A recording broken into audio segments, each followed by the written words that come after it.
Hi everyone and welcome to the Java placement course. आज की video में हम सीखने वाले हैं ऑपरेटर्स के बारे में और बाइनरी नंबर सिस्टम के बारे में। इससे पहले काफ़ी सारे कॉन्सेप्ट्स हमने पढ़े हैं इस कोर्स के अंदर, पर आज की क्लास काफ़ी आसान होने वाली है क्योंकि आज की क्लास में हम ऐसे कॉन्सेप्ट्स को रिवाइज कर रहे होंगे या बात कहूँ तो ऐसे कॉन्सेप्ट्स को दोबारा से देख रहे होंगे जो हम बचपन से करते आ रहे हैं मैथ्स के अंदर। साथ के साथ काफ़ी सारी हम ऐसी चीज़ें सीख रहे होंगे जो हमने ऑलरेडी पिछले कुछ लेक्चर्स में कर ली है, बस उनकी फॉर्मली कभी बात नहीं की। और उसके साथ हम सीख रहे होंगे बाइनरी नंबर सिस्टम के बारे में जो काफ़ी इंपॉर्टेंट है। चाहे आप C++ पढ़ रहे हैं, पाइथन पढ़ रहे हैं या फिर अगर आप जावा पढ़ रहे हैं तो नंबर सिस्टम्स के बारे में हमें पता होना चाहिए। एक नंबर सिस्टम से दूसरे नंबर सिस्टम में कन्वर्जन कैसे होता है उसके बारे में हमें पता होना चाहिए, तो उसके बारे में सीख रहे होंगे। तो सबसे पहले शुरुआत करते हैं ऑपरेटर्स की और बीच में हम पढ़ रहे होंगे बाइनरी नंबर सिस्टम के बारे में। ऑपरेटर्स की बात करें तो मैथ्स के अंदर स्कूल में हमने पढ़ा था कि प्लस, माइनस, मल्टीप्लाई, डिवाइड, ये 4 ऑपरेटर्स के बारे में हमने पढ़ा था कि ऐसे कुछ ऑपरेटर्स हैं जो कुछ कुछ नंबर्स पर काम करते हैं और ऑपरेशन परफॉर्म करते हैं। जैसे फॉर एग्जांपल हमने लिख दिया कि 1 + 2 या फिर हमने लिख दिया A + B। इस केस में ये जो सिंबल है इसे हम कहते थे ऑपरेटर और ये जो वेरिएबल्स हैं इन्हें हम कहते थे ऑपरेंड्स। साथ के साथ अगर हमने नंबर्स भी लिख लिए हैं तो इन्हें भी हम कहते थे ऑपरेंड्स। तो इस तरीके से ऑपरेटर्स का कॉन्सेप्ट हमने मैथ्स में बचपन में पढ़ा हुआ है। जावा के अंदर भी ऑपरेटर्स वो होते हैं, वो सिंबल्स होते हैं जो कंपाइलर को बताते हैं कि कौन सा ऑपरेशन परफॉर्म करना है। अब ये जो ऑपरेटर्स होते हैं जावा के अंदर, इनमें से कुछ ऑपरेटर्स ऑलरेडी हम मैथ्स के अंदर पढ़ते आ रहे हैं बचपन से और कुछ नए ऑपरेटर्स हैं जिनके बारे में हम इस क्लास में सीख रहे होंगे। अब यहाँ पर बात करें तो मैथ्स के अंदर जो यूजुअली ऑपरेशंस परफॉर्म होते हैं उसमें हम एक नंबर लेते हैं, फिर बीच में आता है हमारा ऑपरेटर और फिर हम लेते हैं दूसरा नंबर। तो हम 2 ऑपरेंड्स पर एक ऑपरेशन परफॉर्म करते हैं। तो यूजुअली मैथ्स के अंदर जो ऑपरेटर्स होते हैं उन्हें हम कहते हैं बाइनरी ऑपरेटर्स। बाइनरी ऑपरेटर्स वो ऑपरेटर्स होते हैं जो 2 ऑपरेंड्स के बीच में ऑपरेशन परफॉर्म करवाते हैं। अब जावा के अंदर काफी सारी कैटेगरीज ऑफ ऑपरेटर्स होते हैं, तो कैटेगरी वाइज हम पढ़ेंगे, एक एक एग्जाम्पल के साथ समझेंगे और चीजों का थोड़ा बहुत रिकैप लेंगे और बहुत ही आसानी से चीजें खत्म कर देंगे। पहले जो ऑपरेटर्स हैं जिनके बारे में सीखने वाले हैं उनका नाम है एरिथमेटिक ऑपरेटर्स। इसमें सबसे पहले आ जाता है प्लस, उसके बाद माइनस, फिर मल्टीप्लाई, फिर डिवाइड एंड इसके बाद आता है हमारा मॉड्यूलो। अब प्लस हमें ऑलरेडी पता है क्या होता है। सबसे पहले हम बाइनरी ऑपरेटर्स की बात कर रहे हैं तो इसमें प्लस, जैसे हमारे पास 2 वेरिएबल्स हैं A और B, उसमें अगर हमने A + B लिखा तो इसका क्या मतलब होगा कि हम 10 को ऐड कर रहे हैं 5 के साथ, तो आउटपुट आना चाहिए 15। यहाँ पर माइनस का मतलब होगा A - B, जहाँ पर 10 - 5 का जो आउटपुट आएगा वो आएगा 5। यहाँ पर होगा 10 × 5 यानी 10 × 5 करके जो आउटपुट आएगा that is going to be 50। और डिवाइड की अगर बात करें तो 10 / 5 का जो आउटपुट आएगा that is going to be 2। तो इस तरीके से हमारे प्लस, माइनस, डिवाइड और मल्टीप्लाई तो सेम रहते हैं जो मैथ्स के अंदर होते हैं, वही जावा के अंदर आते हैं, पर एक मॉड्यूलो ऑपरेटर होता है जो जावा के अंदर नया इंट्रोड्यूस होता है। ये ऑपरेटर हमें देता है रिमाइंडर। मान लीजिए हमने 10 मॉड्यूलो 5 किया तो मॉड्यूलो क्या करेगा, 10 को डिवाइड कर देगा 5 के साथ और जो भी रिमाइंडर आता है यानी ये वाला पार्ट, इसे एज आउटपुट रिटर्न कर देगा। तो अगर हम 10 मॉड्यूलो 5 ले रहे हैं तो इसमें हमारा आंसर आएगा 0 क्योंकि 0 रिमाइंडर बचता है। अगर हम 9 मॉड्यूलो 5 ले रहे होते तो उस केस में रिमाइंडर बचता 4, तो 4 रिटर्न होकर आता। सिमिलरली अगर हम 8 मॉड्यूलो 5 ले रहे होते तो उस केस में रिमाइंडर हमारा आता 3। तो कुछ इस तरीके से हमारे सारे के सारे बाइनरी ऑपरेटर्स काम करते हैं। ये वो ऑपरेटर्स हैं जो 2 ऑपरेंड्स के ऊपर ऑपरेशन परफॉर्म कर रहे हैं। अब जावा में बाइनरी ऑपरेटर्स के साथ साथ यूनरी ऑपरेटर्स भी होते हैं। यूनरी ऑपरेटर्स वो ऑपरेटर्स होते हैं जो 2 ऑपरेंड्स नहीं बल्कि एक ऑपरेंड पर काम करते हैं। जैसे यूनरी ऑपरेटर्स के अंदर हमने 2 ऑपरेटर्स ऑलरेडी पुरानी क्लासेस में पढ़ रखे हैं। इनमें से पहला है इंक्रीमेंट और दूसरा है डिक्रीमेंट। इंक्रीमेंट डिक्रीमेंट ऑपरेटर बहुत आसान भाषा में ये हैं कि अगर हमें किसी नंबर में 1 को ऐड करना है तो A + 1 को A को देने की बजाय हम वहां पर लिख दें A++। और अगर एक नंबर से हमें 1 को माइनस करना है तो a is equal to a minus 1 लिखने की बजाय हम लिख दें a माइनस माइनस, या फिर इसे लिख दें प्लस प्लस a और माइनस माइनस a। अब इन दोनों के बीच में हम डिफरेंस समझेंगे। पहले समझ लेते हैं कि ये यूनिरी ऑपरेटर्स क्यों कहलाए। अब क्योंकि ये प्लस प्लस यानी इंक्रीमेंट और माइनस माइनस यानी डिक्रीमेंट एक ही ऑपरेंड पर परफॉर्म हो रहा है और वो ऑपरेंड है a, इसीलिए यहां पर एक ही ऑपरेंड के होने की वजह से इन ऑपरेटर्स को हम यूनिरी ऑपरेटर्स कहते हैं। जैसे अगर हमने a प्लस प्लस लिखा तो यहां पर a की वैल्यू है 10 और a प्लस प्लस होते ही a की वैल्यू बन जाएगी हमारी 11।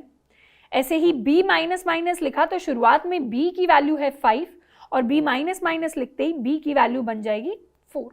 तो कुछ इस तरीके से 1 अगर इंक्रीज करना होता है तो इंक्रीमेंट यूज करते हैं, 1 से डिक्रीज करना होता है तो डिक्रीमेंट यूज करते हैं। और ये ऑपरेटर्स बहुत यूजफुल हो जाते हैं जब भी हम लूप्स का यूज करते हैं। तो लूप्स के अंदर अगर अपडेशन की स्टेटमेंट हमें लिखनी है तो वहां पर a is equal to a plus 1 लिखने की जगह हम सीधा a प्लस प्लस लिख सकते हैं, जो कि ईजियर है, सिंपलर है और अच्छा दिखता है कोड में। तो इस तरीके से हमारे बाइनरी एंड यूनिरी ऑपरेटर्स काम करते हैं। अब यूनिरी ऑपरेटर्स के बारे में थोड़ा सा और डिटेल में समझते हैं। सबसे पहले बात करेंगे इंक्रीमेंट ऑपरेटर की। इंक्रीमेंट ऑपरेटर के दो टाइप्स होते हैं। सबसे पहला होता है प्री इंक्रीमेंट और दूसरा होता है पोस्ट इंक्रीमेंट। प्री यानी पहले, पोस्ट यानी बाद में। अब प्री इंक्रीमेंट में जो प्लस प्लस होता है वो हमारे वेरिएबल से, वो हमारे नंबर से पहले लगता है, और पोस्ट इंक्रीमेंट में जो प्लस प्लस का साइन होता है यानी ऑपरेटर का साइन, वो हमारे वेरिएबल के बाद लगता है। इसका प्लस प्लस पहले लिखने का मतलब ये होता है कि पहले आप वैल्यू चेंज करिए, मतलब first step is to change value and second step is to use value. जबकि प्लस प्लस बाद में लगाना यानी पोस्ट इंक्रीमेंट का मतलब होता है first step is to use value and second step is to change value. अब जो इंक्रीमेंट ऑपरेटर होता है, चाहे प्लस प्लस पहले लगे या प्लस प्लस बाद में लगे, वो हमेशा एक स्टेटमेंट खत्म होने के बाद वैल्यू को अपडेट तो कर देता है इंक्रीज बाय 1 करके। सवाल ये आता है कि क्या उसी लाइन में जहां पर ये ऑपरेशन परफॉर्म हो रहा है वहीं पर वैल्यू चेंज हो या उससे अगली स्टेटमेंट में वैल्यू चेंज हो। इसका जो डिफरेंस है वो हम इस एग्जाम्पल के साथ समझते हैं। अब ये सबसे पहला एग्जाम्पल जो हम ले रहे हैं ये है पोस्ट इंक्रीमेंट का। इसके अंदर हमने दो वेरिएबल्स यूज किए हैं। पहला है हमारा a जिसकी वैल्यू है 10, दूसरा है b जिसकी वैल्यू है 0। अब यहाँ पर इस स्टेटमेंट को बड़े ध्यान से हमें देखना है। हमने लिखा है b is equal to a plus plus, तो यहाँ पर क्या होगा, सबसे पहले a प्लस प्लस की वैल्यू कैलकुलेट होगी, फिर वो b को असाइन होगी।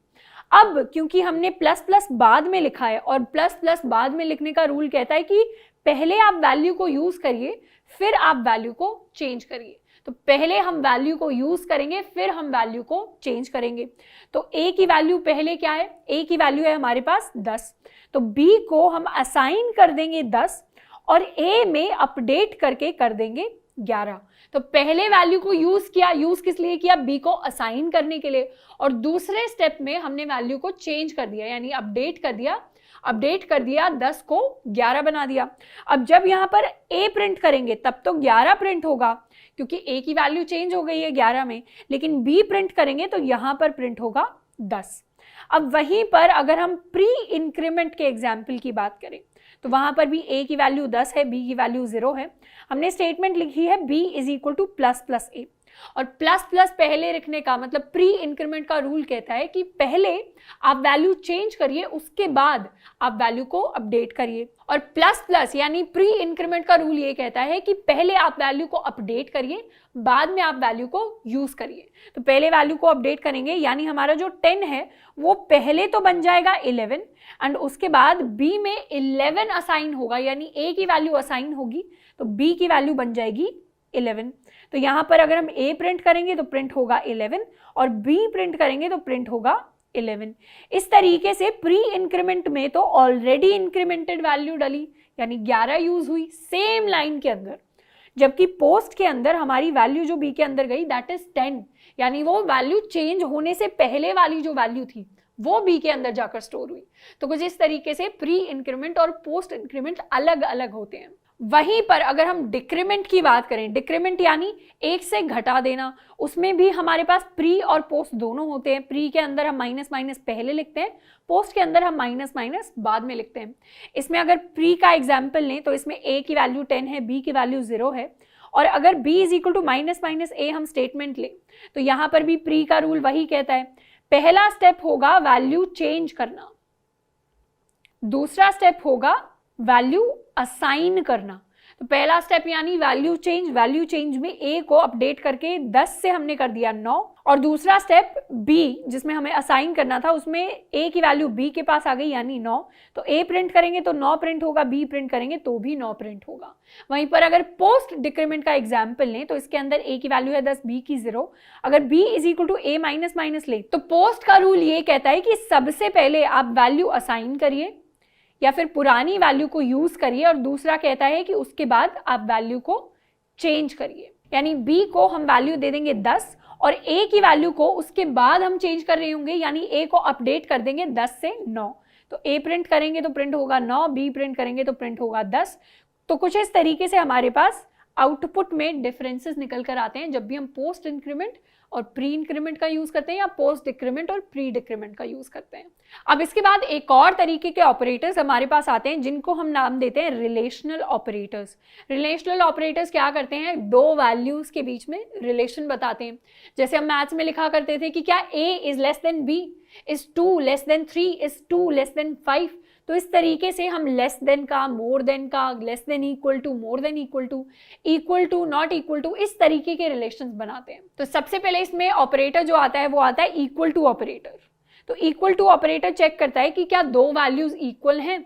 तो ऐसे ही अगर हम a इक्वल टू b लेंगे इस एग्जाम्पल के लिए, तो यहाँ पर हमारे पास जो रिटर्न होकर आएगी वैल्यू वो या तो ट्रू हो सकती है या फॉल्स हो सकती है। तो रिलेशनल ऑपरेटर्स का जो आउटपुट होता है वो होता है एक बूलियन वैल्यू। अगर हम यहाँ पर a is equal to b लिखेंगे तो ये हमारे पास रिटर्न होकर आएगा फॉल्स। लेकिन अगर b की वैल्यू 5 की जगह 10 कर दें तो फिर हमारे पास फॉल्स की जगह रिटर्न होकर आएगा ट्रू। तो कुछ इस तरीके से हमारे रिलेशनल ऑपरेटर्स काम करते हैं। अगर इस वाले सिंबल की बात करें तो ये है नॉट इक्वल टू। तो एग्जाम्पल अगर हम ले इस सेम a और b के लिए तो हम लिख सकते हैं a not equal to b।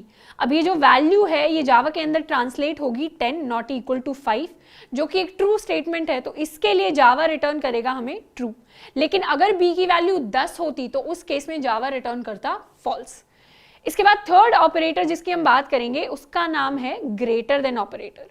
Greater than operator वैसे ही मैथ्स की तरह काम करता है, जिसमें चेक करेगा कि क्या a ग्रेटर देन b है। अगर ये स्टेटमेंट ट्रू है तो रिटर्न करेगा ट्रू, नहीं तो बूलियन में रिटर्न करने वाला है फॉल्स। अब गिवन वैल्यूज a और b के लिए यहां पर अगर a की वैल्यू 10 है और b की 5 है तो यहां पर हमारे पास रिटर्न होकर आएगा ट्रू। लेस देन ऑपरेटर के लिए a लेस देन b के लिए हमारे पास वैल्यू रिटर्न होकर आएगी 10 लेस देन 5 के लिए फॉल्स। पांचवा ऑपरेटर जो है उसमें चेक कर रहे होंगे ग्रेटर देन होने के साथ इक्वल टू भी। तो पहली वैल्यू अगर दूसरी वैल्यू के ग्रेटर देन इक्वल टू है तो उस केस में रिटर्न होगा ट्रू, नहीं तो रिटर्न होगा false. And similarly less than equal to के लिए अगर a less than equal to b है तो उस केस में रिटर्न होगा ट्रू, नहीं तो रिटर्न होगा फॉल्स।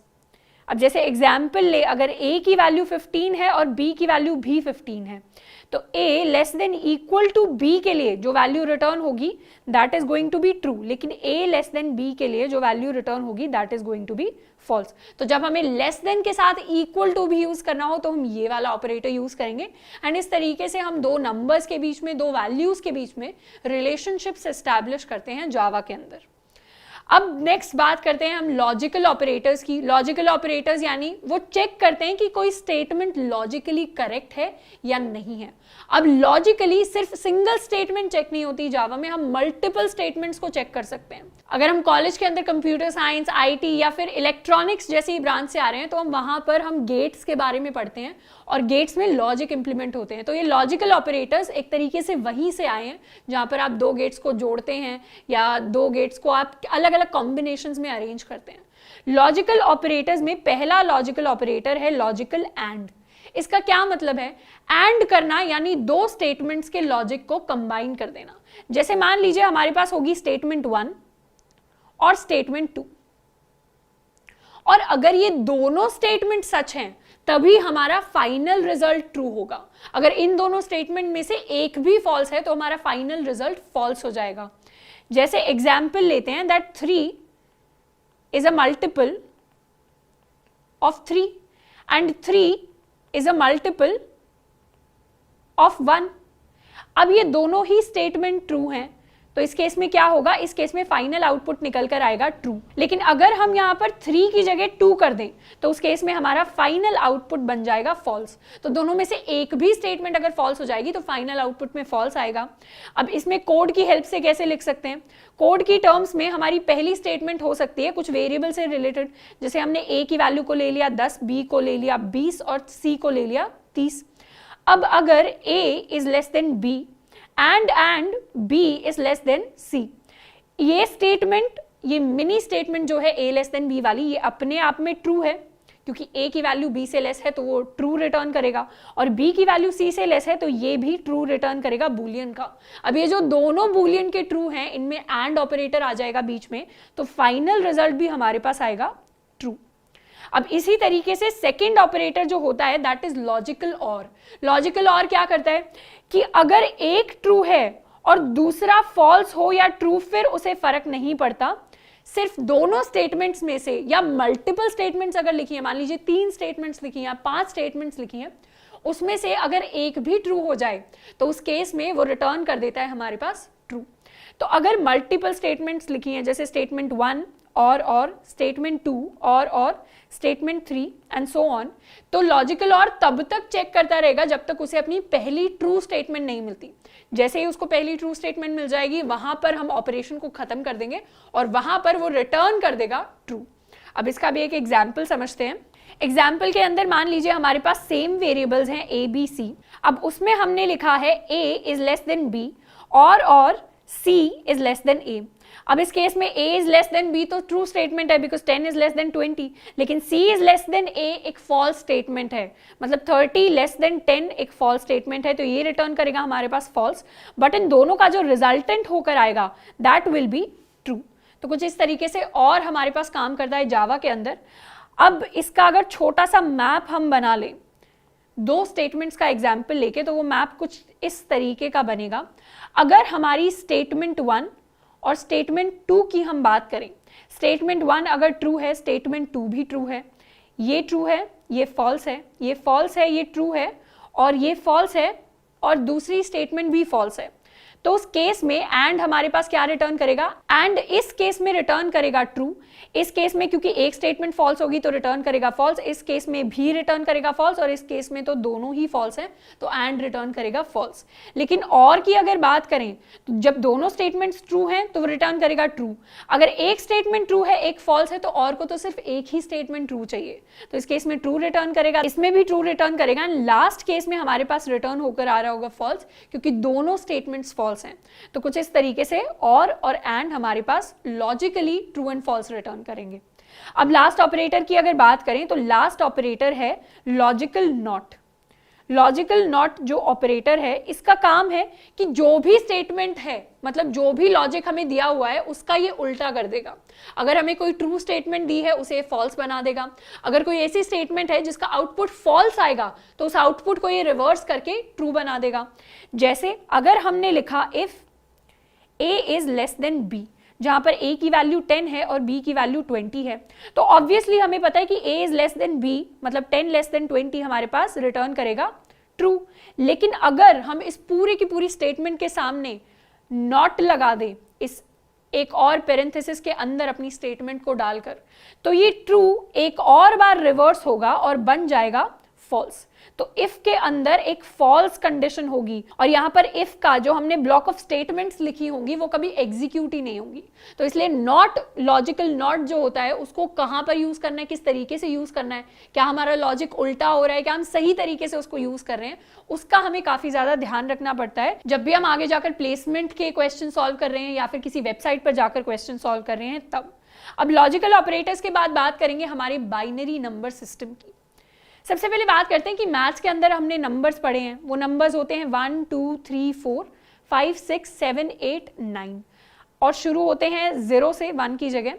तो कुछ 10 डिजिट्स हम यूज करते हैं मैथ्स के अंदर, इसके अलावा कोई 11वां डिजिट नहीं होता। अगर 9 के बाद हमें एक और नंबर लिखना है विच इज 10, तो उसके अंदर पहले एग्जिस्टिंग डिजिट्स ही यूज होते हैं, यानी 1 यूज होता है और 0 यूज होता है। इसके बाद 11 अगर लिखना है तो उसमें भी एग्जिस्टिंग डिजिट यूज होते हैं। तो मैथ्स का जो नंबर सिस्टम है उसे हम कहते हैं डेसिमल नंबर सिस्टम। डेसिमल यानी 10। तो मैथ्स के नंबर सिस्टम में 10 डिजिट्स होते हैं। वैसे ही जावा में जो भी हम प्रोग्राम कर रहे हैं, जो भी हम कोड लिख रहे हैं, वो सारा का सारा फाइनली बाइनरी में कन्वर्ट होता है। और बाइनरी का जो नंबर सिस्टम होता है, बाइनरी यानी 2, उसमें सिर्फ 2 ही डिजिट्स होते हैं और ये दोनों डिजिट्स होते हैं 0 और 1। बाइनरी नंबर सिस्टम के लिए हम दूसरा जो नाम कहते हैं वो होता है कि बाइनरी नंबर सिस्टम बेस 2 पर चलता है, जैसे मैथ्स का नंबर सिस्टम चलता है बेस 10 पर। अब ये जो नंबर्स हैं ये एक सिस्टम से दूसरे सिस्टम में जब कन्वर्ट होते हैं तब हमें असली मतलब समझ में आता है बेस का। जैसे हम एग्जाम्पल लेके समझते हैं कि डेसिमल से अगर बाइनरी में कोई कन्वर्जन हमें करना है, मान लीजिए हमने कोड लिखा, उसके अंदर हमने डेसिमल वाले नंबर्स लिखे क्योंकि ये वैलिड नंबर्स हैं, जैसे हमने 8 लिखा, 4 लिखा, तो उस नंबर को जावा कैसे बाइनरी सिस्टम के अंदर कन्वर्ट करता है। एग्जाम्पल लेते हैं 4 का। 4 अगर डेसिमल का 4 हमें बाइनरी में चाहिए तो उसके लिए हम क्या लिखेंगे? उसके लिए एक सिंपल मैथमेटिकल प्रोसेस वैसा ही होता है जैसे हम एलसीएम निकाला करते थे स्कूल के अंदर। हम सबसे पहले लिखेंगे 4 और इसको डिवाइड करते चले जाएंगे 2 से। सबसे पहले 2 से डिवाइड किया तो 4 डिवाइड होकर 2 से इसने हमें दे दिया 2 और हमारे पास रिमाइंडर क्या बचा? 0। दोबारा से 2 से डिवाइड करेंगे तो दे दिया हमें 1 और रिमाइंडर हमारे पास बचा, तो दे दिया हमें 1 और रिमाइंडर हमारे पास बचा फिर से 0। अब क्या करेंगे? नीचे से ऊपर तक लिखना शुरू कर देंगे। सबसे पहले आएगा 1, फिर आएगा 0, फिर आएगा 0। अब ये जो 100 आया इसका मतलब है 4 इन डेसिमल। तो 100 अगर हमें डेसिमल वाले 4 को बाइनरी वाले 4 में कन्वर्ट करना है तो उसकी वैल्यू होगी 100। और हम ध्यान दें तो 4 को डेसिमल से बाइनरी में कन्वर्ट करने के बाद जो फाइनल रिजल्ट आता है उसमें सिर्फ 2 ही डिजिट्स यूज हो रहे हैं, मतलब 1 और 0। अब इस 100 को अगर हमें फिर से डेसिमल में कन्वर्ट करना है तो उसके लिए मल्टीप्लाई करना पड़ेगा 2 की पावर से। क्या करेंगे? 100 लिखेंगे, सबसे पहले 0 को मल्टीप्लाई कर देंगे 2 टू द पावर 0 से, 0 को मल्टीप्लाई कर देंगे 2 टू द पावर 1 से, और इस 1 को मल्टीप्लाई कर देंगे 2 टू द पावर 2 से, और इन सब का जो मल्टीप्लिकेशन का फाइनल आउटपुट आएगा उसे कर देंगे ऐड। यानी 0 into 2 to the power 0 is 0, 0 into 2 to the power 1 is 0 and 1 into 2 to the power 2 is 4। तो इसका जो फाइनल आउटपुट या रिजल्ट निकल कर आएगा दैट विल बी 4। तो इस तरीके से बाइनरी से डेसिमल और डेसिमल से बाइनरी में हम कन्वर्ट कर सकते हैं। एक और एग्जांपल लेकर देखते हैं। अगर 101 को हमें डेसिमल में कन्वर्ट करना है तो क्या करेंगे? फिर से 101 लेंगे, इसे मल्टीप्लाई कर देंगे 2 टू द पावर 0 से, इसे मल्टीप्लाई कर देंगे 1 से, इसे मल्टीप्लाई कर देंगे 2 टू द पावर 2 से, और इन तीनों को ऐड करके हम लिखेंगे 1 प्लस 0 प्लस 4, यानी यहां पर आउटपुट जो आएगा दैट इज 5। और इस 5 को अब दोबारा हम कन्वर्ट करें अगर बाइनरी के अंदर तो कैसे करेंगे? वही एलसीएम वाला तरीका, 5 लिखेंगे फिर 2। डिवाइड अगर करेंगे तो यहां पर आएगा हमारे पास 2, यहां पर आएगा 1 क्योंकि एक रिमाइंडर बचेगा। दोबारा 2 से मल्टीप्लाई करेंगे तो यहां पर आएगा 0। तो फाइनल आउटपुट जो है वो नीचे से ऊपर तक लेकर जाना है, यानी 101 of binary is equal to 5 of decimal. तो कुछ इस तरीके से कन्वर्जन्स काम करते हैं नंबर सिस्टम्स के अंदर। अब जब भी जावा का कोड बाइनरी में कन्वर्ट होता है तो सिर्फ नंबर्स कन्वर्ट नहीं होते, पूरी की पूरी वैल्यूज कन्वर्ट होती हैं। पर अभी के लिए हमारा बेस बनाने के लिए हम नंबर सिस्टम को देख रहे हैं। अब बाइनरी नंबर सिस्टम को बेस 2 नाम क्यों दिया? क्योंकि जब भी कन्वर्जन हमें करने पड़ रहे हैं तो हम पावर्स जो यूज कर रहे हैं उस पावर का जो बेस है दैट इज 2। अब 2 के बेस पर ये पूरा का पूरा सिस्टम बेस्ड है, इसीलिए इसको बेस 2 का सिस्टम भी कहते हैं। लॉजिकली अगर देखें 0 से 7 तक अगर हमें वैल्यूज कन्वर्ट करनी हो तो 0 का जो नंबर सिस्टम में आएगा बाइनरी में वो आउटपुट आएगा 000, 1 का आएगा 001, 2 का आएगा 010, इसी तरीके से 3, 4, 5, 6 और 7।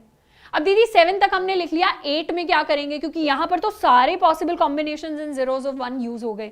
तो 8 के लिए क्या होगा? 8 के लिए 3 की जगह हमें 4 स्पेसेस की जरूरत पड़ेगी, 4 प्लेसेस की जरूरत पड़ेगी। 8 के लिए जो कॉम्बिनेशन होगा दैट विल बी 1, उसके बाद 3 zeros।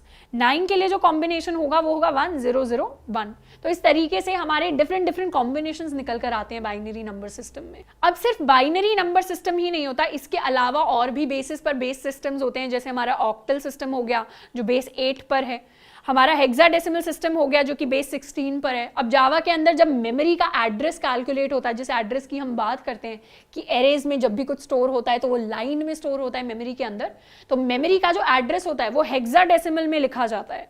मतलब उसका एड्रेस लिखने का जो तरीका होता है उसका बेस 16 होता है कंप्यूटर्स के अंदर। तो इस तरीके से अलग अलग बेसिस के अलग अलग यूजेस हैं जिनको हम समझ सकते हैं थोड़ा डिटेल में। इनका जो कन्वर्जन रहता है बिल्कुल सेम रहता है, तो इनके बारे में हम सीख सकते हैं। और अब इसके बाद बात करें तो नेक्स्ट ऑपरेटर जिसकी बात करेंगे that is bitwise operators. Bitwise operators समझना थोड़ा सा कॉम्प्लेक्स हो सकता है पर बहुत इंपॉर्टेंट है, क्योंकि बिट मैनिपुलेशन जैसा एक इंपॉर्टेंट टॉपिक जिसको हम नेक्स्ट वीडियो में समझेंगे वो बिटवाइज ऑपरेटर्स पर बेस्ड है।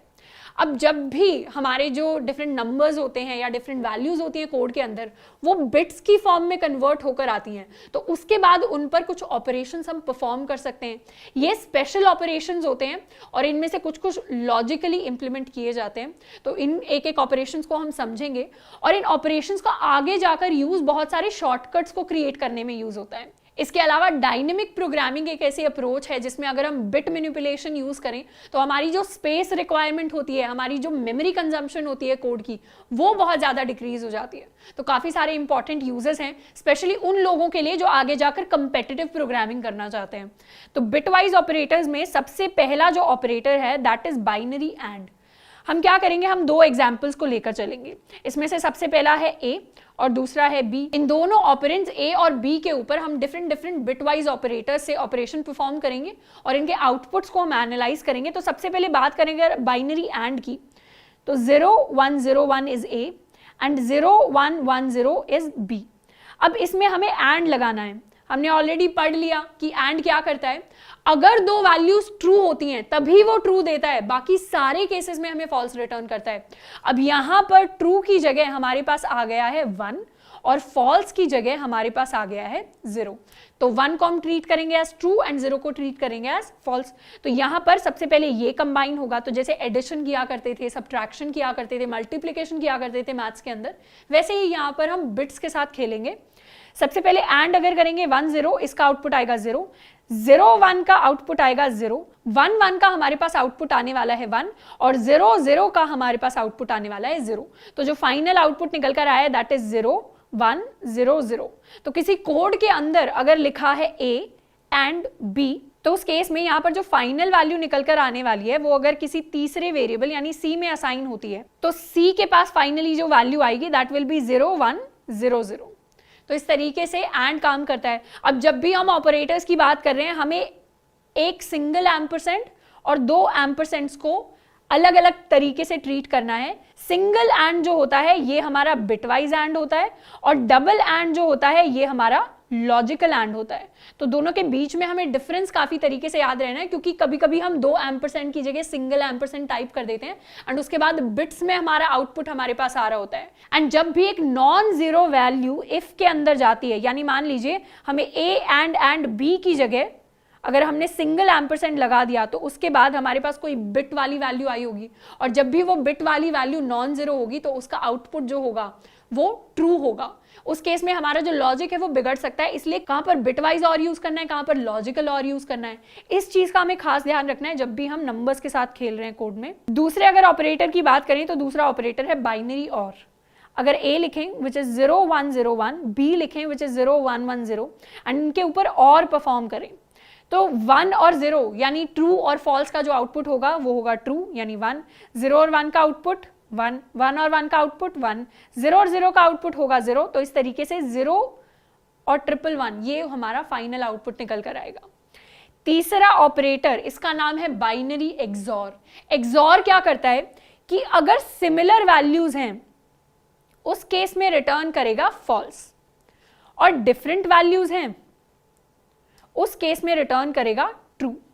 तो अगर हमारे पास 0 और 0 होगा उस केस में हमारे पास रिटर्न होकर आएगा 0, 1 और 1 होगा तो भी रिटर्न होकर आएगा 0। अगर 0 1 या 1 0 ये दोनों कॉम्बिनेशंस होंगे तभी हमारे पास रिटर्न होकर आएगा 1।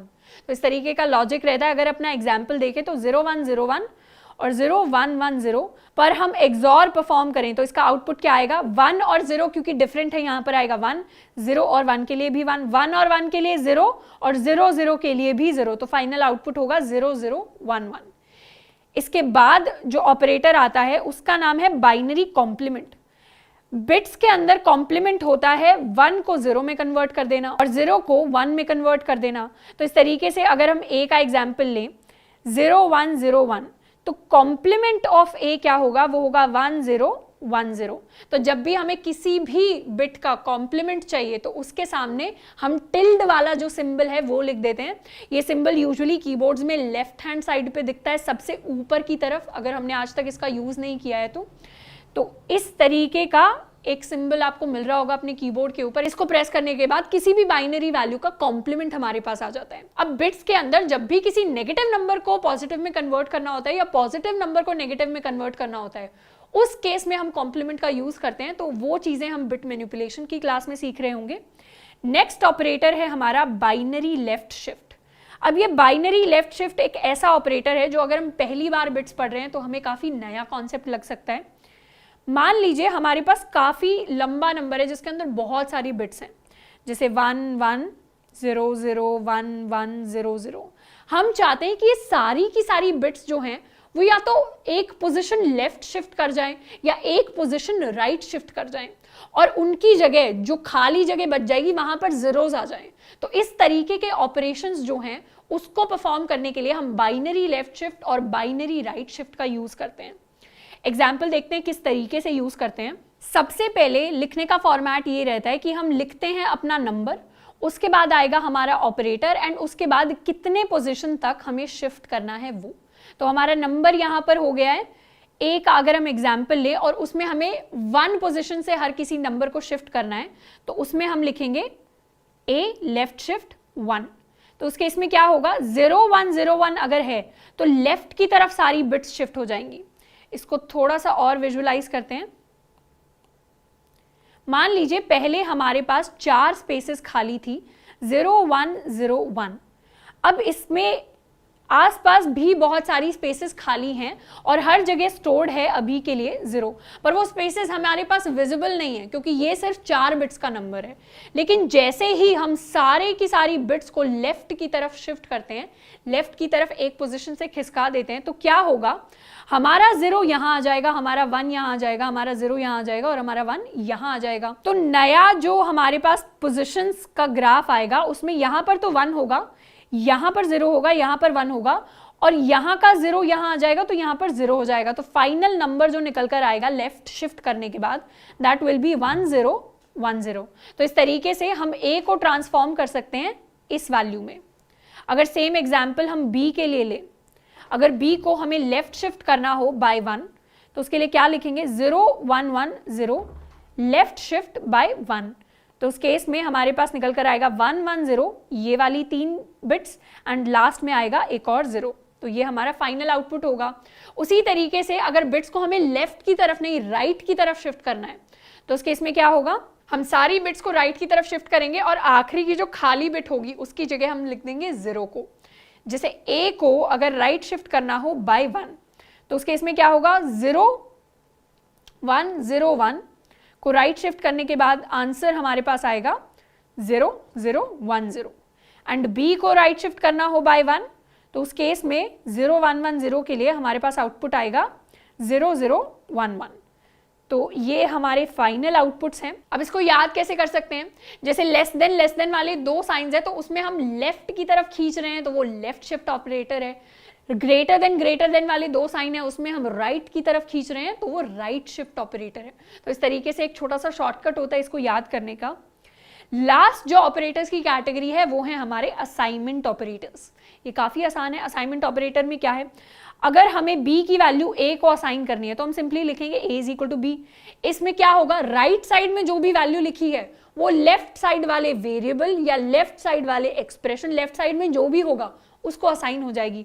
मतलब a is equal to B लिखने का मतलब है कि b की वैल्यू a में चली जाए। उसके बाद क्या होगा, a की वैल्यू भी बन जाएगी 5। तो जब राइट की वैल्यू लेफ्ट में असाइन करनी हो तो यूज करते हैं असाइनमेंट ऑपरेटर। इसके साथ साथ plus equal to, minus equal to, multiply equal to, divide equal to operator भी होते हैं।